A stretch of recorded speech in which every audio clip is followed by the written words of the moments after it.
हाँ जी भाई जी बहन जी कहते रहेंगे और तो कोई काम करना नहीं, ऐसे झूठ बोलना है। अरे केजरीवाल जेल से आ रहे हैं, कोई चाइना के बॉर्डर पे जंग फतेह करके आ रहे हैं। यही आप स्टूडियो में हल्ला मचा रहे हो तो कह रहे हैं नरेंद्र मोदी तानाशाह हो गए हैं। कल जाकर के कांग्रेस की तरफ से आप ही बैट लेकर के और बैट और बॉल आप ही का होता है, बॉल भी आप ही करते हो, बैटिंग भी आप ही करते हैं। मैं तो कह रहा हूँ कल कपिल सिब्बल यदि सुप्रीम कोर्ट के जज पर टिप्पणी कर रहे हैं, पहले यदि टोपी पहन करके यदि इफ्तिहार पार्टी में चले जाया करते थे जजेस, तो उस समय टिप्पणी नहीं करना था कांग्रेस पार्टी को। फिर राज्यसभा देते हैं, फिर जज बनाते हैं, फिर राज्यसभा देते हैं।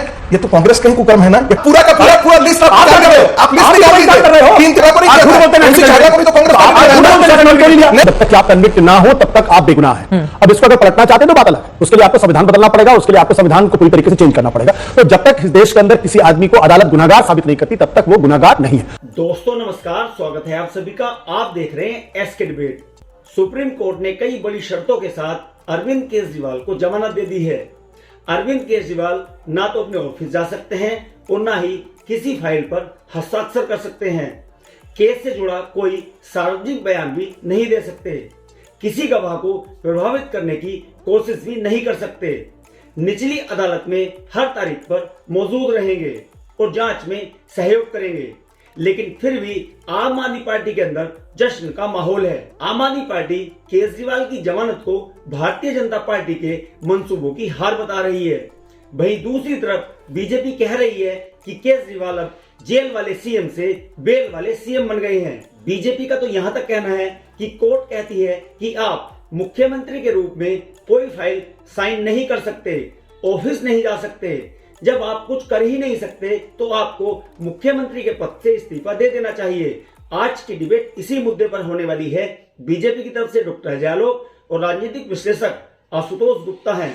दोस्तों वीडियो बहुत मजेदार होने वाली है। आपसे अनुरोध है वीडियो को अंत तक जरूर देखें। वीडियो पसंद आए तो लाइक करें, शेयर करें, कमेंट करें और मेरे चैनल को सब्सक्राइब करें। तो दोस्तों मेन डिबेट स्टार्ट करते हैं। चलिए शुरू करते हैं। जब चंद्रचूड़ जी प्रधानमंत्री की तस्वीर आएगी तो लोग जुडिशरी पे कमेंट करेंगे। इसके लिए जुडिशरी खुद जिम्मेदार है, उनको समझना चाहिए।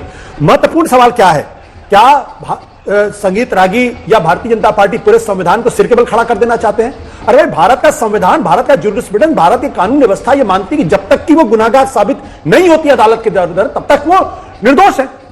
आप डकैत हो, चोरी हो, मर्डर हो, कुछ भी हो, यह भी देखने में आया कि 10 जिसको फांसी की सजा हुई है उसी को सुप्रीम कोर्ट से बाइज्जत बरी किया गया 10-10 साल, 12-12 साल के बाद। तो कृपया करके भारत के संविधान के साथ खिलवाड़ मत करिए, खिलवाड़ मत करिए। अगर यदि 20 साल तक कोई बिना कन्विक्ट किए हुए यदि जेल में बंद हो रहा है तो गलत है। उसके लिए जिम्मेदार कौन है? उसके लिए जुडिशियल 4 करोड़ जो है वो केस आज सुप्रीम कोर्ट के सामने और न्यायपालिका, उसके लिए कौन जिम्मेदार है? मेरा सवाल है कि कृपया करिए, भगवान के लिए, संविधान के लिए, इस देश के लिए, लोकतंत्र के लिए भारत के संविधान को सिर के बल मत खड़ा करिए। वैसे मैं जानता हूं कि आरएसएस के प्रमुख के सुदर्शन ने 10 मार्च 2000 में कहा था, अगर आप उस दिशा में इसमें आरएसएस, आप बिल्कुल वही बात कह रहे हैं। आरएसएस संविधान को, भारत के संविधान को आप सिर के बल खड़ा कर देना चाहते हैं। इसमें कौन सा सिर के बल खड़ा होने बात है? देश का कानून कहता है कि बेल नियम है। नहीं, कल जाकर को डिसमिस कर दिया जाता तो यही आप स्टूडियो में हल्ला मचा रहे हो तो कह रहे हैं नरेंद्र मोदी अमित शाह तानाशाह हो गए हैं। कल जाकर के कांग्रेस की तरफ से आप ही बैट लेकर के और बैट और बॉल आप ही का होता, बॉल भी आप ही करते हो, बैटिंग भी आप ही करते हैं और बोलते कि ये तानाशाह जो है वो पूरी सरकार जो है वो तानाशाह से जुड़े हुए हैं जो खुलेआम संविधान को स्क्रैप करने की बात कहते हैं। एक बार नहीं, 10 बार। मैं तो कह रहा हूं कल कपिल सिब्बल यदि सुप्रीम कोर्ट के जज पर टिप्पणी कर रहे हैं, पहले यदि टोपी पहन करके यदि इफ्तिहार पार्टी में चले जाया करते थे जजेस, तो उस समय टिप्पणी नहीं करना था कांग्रेस पार्टी को। वो भी गलत, ये भी गलत। एक आदमी को, राज्यसभा के आदमी को, पॉलिटिकल पार्टी को जज बना दिया, पॉलिटिकल पार्टी के नेता को जज बनाते हैं, फिर राज्यसभा देते हैं, फिर जज बनाते हैं, फिर राज्यसभा देते हैं। ये तो कांग्रेस के ही कुकर्म है ना, ये कांग्रेस के ही दुष्कर्म है। आप भी तो वही कुकर्म कर रहे हो। आपने किसको राज्यसभा भेजा? अरे भाई, किसको राज्यसभा भेजा आपने? अरे भाई, मैं तो कह रहा हूं गवर्नर बनाया। आप पूरा का पूरा लिस्ट आप निकाल कर रहे हो। आप लिस्ट निकाल लीजिए, कर रहे हो। 3-3, 4-4 जजों को नीचे कांग्रेस के लिए ज्यादा मुसीबत होगी हरियाणा में। देखिए, हरियाणा की राजनीति में कोई फर्क नहीं पड़ने वाला। पिछली बार जब आम आदमी पार्टी ने चुनाव लड़ा था तो 48 सीटों पर लड़े थे, 0.46% वोट मिला था। नोटा का था 0.51%। गुजरात आज की तारीख में जो हरियाणा की पॉलिटिक्स से चुनाव है वो कांग्रेस पार्टी और बीजेपी के बीच में स्ट्रेट फाइट है। यहां तक कि जेजेपी और जो लोकदल, इंडियन नेशनल लोकदल है, उसका भी अस्तित्व कोई बहुत इंपॉर्टेंट नहीं होने वाला। आपकी औकात बता रहा हूं सर, बुरा नहीं मानना सर। मैं आशुतोष जी से पूछना चाहता हूँ कि संगीत रागिनी के लिए तो बरहुल इस्लाम का उदाहरण दे रहे थे वो, जिसको कांग्रेस पार्टी ने बकायदा अपना सिंबल देके भेजा। आपने कहा आपने भी भेजा, किसको भारतीय जनता पार्टी ने भेजा अपने सिंबल पे, जरा बताइए तो। रंगनाथ मिश्रा का नाम भूल गए आप? बताइए ना। कांग्रेस पार्टी ने उनको भी भेजा। बताइए नहीं, पिक एंड चूज नहीं, आपने बोला। मैं आपको बता रहा हूं किसको भेजा? मैं आपको बता रहा हूं। नहीं ना, सब भेजा तो सिंबल पे एमएलए से लेकर आपको बता रहा हूं। क्यों आप जस्टिस बताइए भारतीय जनता पार्टी ने किसको भेजा? जस्टिस छागला को नहीं आप किया झूठ था। बोलते हैं, मैं एमसी सेकंड छागला में। को भी तो कांग्रेस तो पार्टी आप ने झूठ रहना। बोलते हैं, नेशनल क्यों नहीं लिया? नहीं, आप धर्म के आधार पर अरे भाई, कर दिए। रंगनाथ मिश्रा तो कांग्रेस के पपेट थे। रंगनाथ मिश्रा तो कांग्रेस के लिए काम किए बाद में आपने जाकर। रंगनाथ मिश्रा का नाम नहीं लिया ना, आपने इस्लाम का नाम लिया ना। सामने ये सामने सामने सामने सामने इधर स्क्रीन पे बहुत छागला ज्यादा के है। भी बारे में बात कर रहे हैं। बीजेपी का ये कहना है कि जमानत मिलना तो बेगुनाही का प्रतीक नहीं हो गया।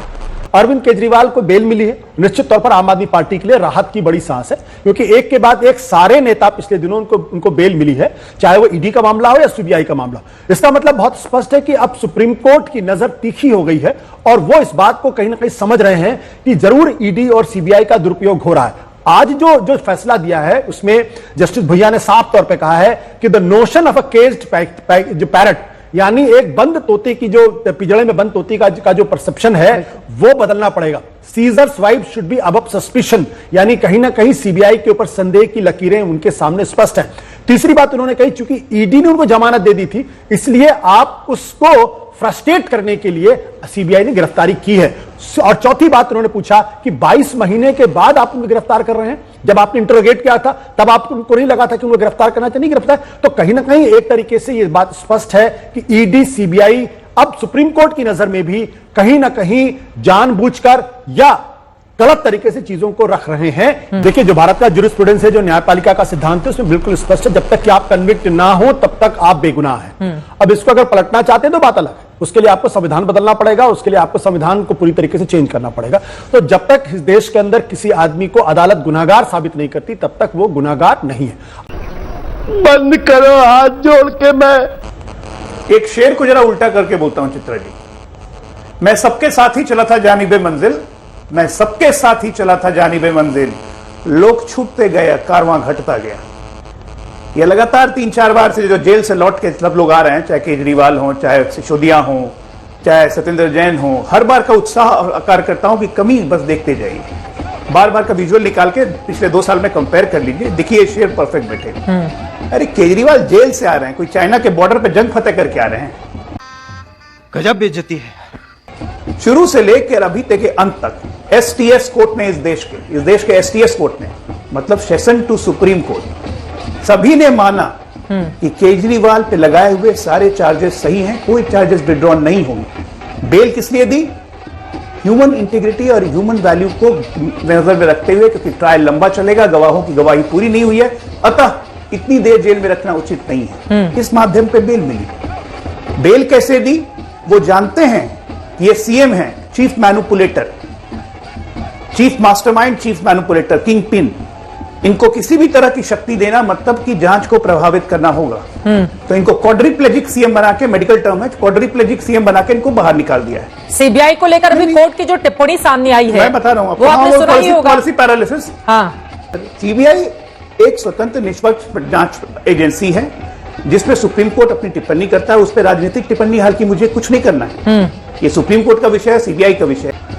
इनको क्वाड्रिप्लेजिक सीएम बना के भेज दिया, जिसके पास कोई शक्ति नहीं होगी, ना सचिवालय जा सकते हैं, ना कोई फाइल साइन कर सकते हैं, ना कोई केस की गवाह से बात कर सकते हैं, ना केस पे कोई बात कर सकते हैं, ना केस पे कोई टिप्पणी देंगे। क्वाड्रिप्लेजिक सीएम बना के भेज दिया, ठीक है, बैठिए आराम से। थोड़ा वो कौन सा इनका बंगला था बहुत फेमस 190 करोड़ वाला, उसकी थोड़ा मजा उदा लेंगे आराम से, तो हरियाणा घूम के आएंगे। ठीक है, हाँ जी भाई जी बहन जी करते रहेंगे, और तो कोई काम करना नहीं, ऐसे झूठ बोलना है। ठीक है। पहली मांग क्या थी केजरीवाल की कि मेरे ऊपर लगाए हुए सारे चार्जेस बेबुनियाद हैं, इनको क्वैश कीजिए। साफ साफ अदालत ने कहा है कि नहीं, मुकदमा चलाने के लिए पूर्ण साक्ष्य हैं, गिरफ्तारी में कोई गलती नहीं हुई है। इसका क्या मतलब हुआ कि उनके खिलाफ साक्ष्यों को एडमिट कर रहे हैं। अब बात आती है कब चार्ज को अप्रूव करते हैं। जिस दिन चार्ज अप्रूव करेंगे उस दिन बेल कैंसिल होगी, जेल जाएंगे। तो ये जो बेल मिली है ये पड़ाव है, अंतिम मंजिल जेल ही है। बेल मिलना किसी भी नागरिक का एक अधिकार होता है, लेकिन सशर्त बेल मिलना, इसका मतलब आप पे कोर्ट को संदेह है कि आप सीएम हैं, आप चीफ मैनेजर हैं, चीफ मैनिपुलेटर हैं, आप कुछ भी कर सकते हैं। इसीलिए सशर्तिया आपके सारे पावर्स को कट करते हुए, कब करते हुए आपको क्वाड्रिप्लेजिक सीएम बना के आपको वहां पे उतार दिया है। सच्चाई तो ये है, इसको आप एक्सेप्ट कीजिए चाहे नहीं कीजिए। ठीक है। अब आप भले ढोल बजाइए, नगाड़े बजाइए कि हम चाइना बॉर्डर से लड़ाई लड़के आ रहे हैं, फिर जा रहे हैं लड़ने, तो वो अलग बात है, वो आपकी थिथराई है, तो वो करते रहिए। आरोप लगते ही इस्तीफा दूंगा, आशुतोष जी याद है ना, आरोप लगते ही इस्तीफा देना चाहिए। मैं कह रहा हूं 9 बार ईडी को समन मिलने के बाद भी ये आदमी नहीं गया एक बार भी जवाब देने के लिए। जवाबदेही है कि नहीं मुख्यमंत्री के प्रति? यही हमारा संविधान, यही हमारे चुने हुए व्यक्ति का ये दायित्व होता है। लालू यादव तक को माफ कर दिया, लालू यादव भी जब जेल जा रहे थे तो मुख्यमंत्री अपनी बीवी को बना दिया। इस आदमी को अपनी पत्नी पे ही भरोसा नहीं है। मजा आया। देखा दोस्तों, आपने डॉक्टर आर्यालो और आशुतोष गुप्ता दोनों को सुना। आप किसकी बात से सहमत हैं? दोस्तों, वीडियो को लास्ट तक देखने के लिए दिल से धन्यवाद। और वीडियो के बारे में आपकी क्या राय है कमेंट सेक्शन में कमेंट करके बताएं। और अगर वीडियो पसंद आई हो तो लाइक करें, शेयर करें, कमेंट करें और मेरे चैनल को सब्सक्राइब करें। चलो दोस्तों, मिलते हैं अगली वीडियो में। जय हिंद, वंदे मातरम, जय श्री राम।